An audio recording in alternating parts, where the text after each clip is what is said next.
Nah, mari kita coba menjawab bersama-sama tugas individu ya, anak-anak. Nah, di sini sudah disiapkan 4 gambar. Nah, di sini sudah Mister jawab. Silahkan bersama-sama kita buat. Gambar 1 itu tentang alat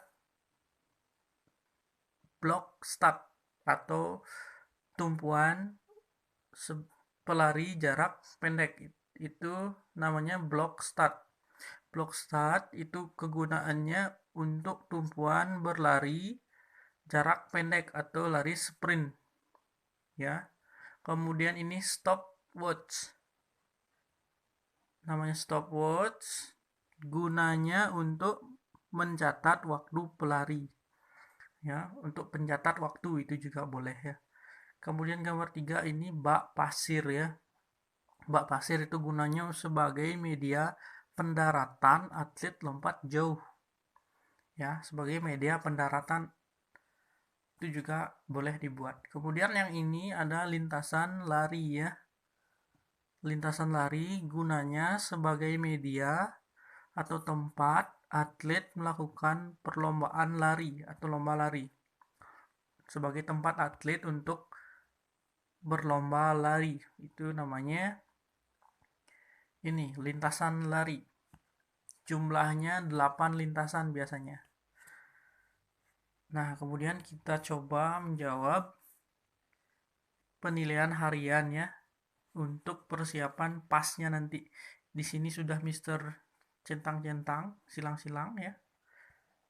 Untuk yang pertama, start yang digunakan dalam lomba jalan cepat adalah start berdiri. Kalau lari sprint itu start jongkok.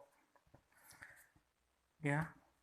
Nah, itu dua ya perbedaannya. Kemudian berikut yang merupakan sikap badan yang benar pada teknik lari jarak pendek adalah badan condong ke depan. Kenapa badan condong ke depan? Agar memudahkan pelari itu menyentuh garis finish dan untuk membawa berat badan ke depan sehingga kecepatan lari dapat bertambah ya. Nah, itu fungsi dari condong ke depan ya. Kalau condongnya ke belakang nanti menghambat gerakan lari sehingga lari menjadi semakin lambat dan semakin berat ya, sehingga diharapkan harus condong ke depan agar kecepatan lari bisa semakin bertambah. Kemudian lari cepat disebut juga lari sprint ya. Nama lari cepatnya itu lari sprint, sedangkan untuk nama atlet pelari cepat itu disebut sprinter. Itu tolong diingatnya, itu pasti keluar salah satunya itu. Mister yakin itu. Kemudian nomor 4, alat yang digunakan untuk mengukur kecepatan lari disebut arloji, speedometer, manometer, atau stopwatch. Jadi jawabannya stopwatchnya sesuai dengan yang tadi di atas.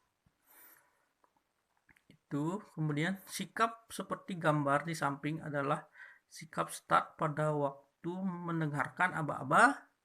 Apa ini kira-kira? Pantatnya sudah diangkat sehingga hampir setinggi kepala ya, melebihi tinggi kepala. Terus sejajar. Badan condong ke depan. Ini adalah aba-aba pada sikap siap. Bersedia. Siap.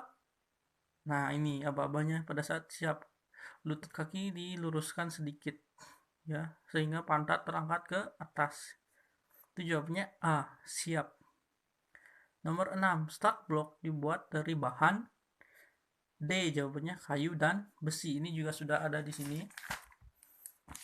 Ya, bahannya di sini ada bahan dari kayu dan besi. Nah, anak-anak tinggal buka buku ke depan ya. Semua jawabannya terkait di sana ya, berkaitan. Sudah, kita lanjut. Romawi satunya nomor 7. Start jongkok digunakan untuk lari jarak pendek. Start jongkok itu kata kuncinya ya. Lari jarak pendek. Kemudian sesuai dengan LKS, lebar lintasan untuk lari adalah lebar lintasan lari itu adalah B ya, 1,22 meter. ya hanya beda sedikit-sedikit ya. Jadi ini termasuk soal yang sulit dihafal, jadi perlu banyak membaca ya. Coba lihat ke depan lagi nanti. Jadi jawabannya ini sudah bisa silang B. Kemudian nomor 9, pelari cepat. Ini orang yang bertugas berlari atau atletnya yang ditanya. Biasanya disebut sprinter. Nah, ini menyatakan profesi ya, atau orangnya atau pelakunya. Sprinter. Misalnya tukang kayu, carpenter gitu, berarti itu orang yang disebut ya. Runner, nah itu yang isi er itu. Nah, nanti silahkan dilihat dan dicocokkan. Kemudian 10 lompat lompat gaya menggantung biasanya disebut gaya sniper, juga sudah ada di video penjelasan yang di depan ya, gaya sniper. Untuk panjang bak lompat jauh adalah, nah sebenarnya ini belum dijelaskan ya di buku, kurang ya. Jadi ukuran yang tepat adalah 9 meter, tapi kita cari yang mendekati ya. Ini yang paling panjang di antara jawaban A, B, C, dan D. Jadi jawaban yang paling tepat ini A, 8 meter. Seharusnya 9 ya anak-anak, 9 meter panjangnya. Kemudian nomor 12, unsur dasar melakukan lompat jauh yaitu awalan, sikap awalan sebelum berlari, sikap menolak pada papan tolakan, saat melayang, pada saat menolak itu kita angkat badan ke atas dan melayang, dan pendaratan, itu mendarat di bak pasir ya, ada di gambar yang sudah bisa dijelaskan tadi juga. Kemudian nomor 13, atlet lompat jauh berhak melompat sebanyak 3 kali ya, sama seperti kesempatan memukul pada permainan rounders ya, itu 3 kali kesempatannya. Lompatan pertama misalnya gagal, lompatan kedua gagal, di lompatan ketiga jika berhasil, nah itu yang dihitung ya, menggunakan meteran nanti berapa meter bisa panjang lompatannya. Kemudian jarak balok tumpuan dengan bak lompat adalah 1 meter. Nah ini dia maksudnya, jarak ini dan ini bibir bak pasir, ini bibir bak pasirnya, ini papan tumpuannya, ini berjarak 1 meter. Nah, kemudian soal terakhir berikut ini adalah gaya dalam lompat jauh, kecuali gaya jongkok, ada berjalan di udara, ada walking in the air, gaya dada ada di renang ini. Jadi ini yang kecuali ya, C. Gaya menggantung ada, atau gaya sniper. Nah itu, kita kembali ke Romawi 2 ya, cara memasuki garis finish dalam lomba jalan cepat adalah badan condong ke depan ya, itu cara memasuki finish dengan tidak mengubah langkah ya, semakin cepat harusnya. Kemudian untuk memperoleh kecepatan maksimal dalam lomba jalan cepat pada lintasan lurus, kita berjalan mengikuti garis lurus badan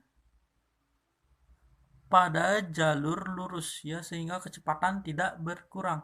Berada di garis lurus, kemudian badan berada di jalur lurus sehingga tidak mengurangi kecepatan. Itu boleh disingkat ya. Nomor 3, jarak langkah dalam jalan cepat disesuaikan dengan kecepatan langkah kaki boleh, atau dengan ayunan paha ya, itu juga boleh. Nomor 4, dalam perlombaan lari pelari dipanggil 3 kali tidak datang maka dinyatakan diskualifikasi ya, sama dengan pertanyaan nomor 5. Pada waktu perlombaan lompat jauh, apabila atlet menginjak atau melakukan tumpuan telapak kakinya melewati blok ya, tumpuan, maka dinyatakan dis. Nah ini saya jelaskan lagi sedikit. Ketika pelari menginjak pada saat menumpu pertama, dia menginjak lewat dari sini ya, lebih atau kakinya lewat sebelum dia melayang, dan fase pendaratan itu dinyatakan dis ya. Walaupun dia lompat sangat jauh, itu tidak akan dihitung oleh juri karena itu pelanggaran ya. Nah, itu saja sedikit pembahasan yang dapat Mister kasih ya. Cukup bab 1 dan 2, Romawi 1 dan 2 aja agar tidak terlalu banyak untuk hari ini menyimak videonya. Untuk Romawi 3 silahkan dikerjakan secara mandiri ya. Tetap semangat untuk mengerjakan sisa tugasnya sebelum kita mengikuti ujian nanti yang di minggu terakhir bulan November ya. Jadi tugas di minggu ini sedikit lebih berat ya anak-anak, tapi tetap semangat aja diselesaikan agar anak-anak memiliki bayangan, oh ini saya sudah pernah pelajari, sehingga nanti pada saat tes bisa menjawab dengan baik ya. Itu saja dari Mister. Akhir kata Mister ucapkan terima kasih karena sudah belajar dengan baik di rumah, dan Om Santi Santi Santi Om.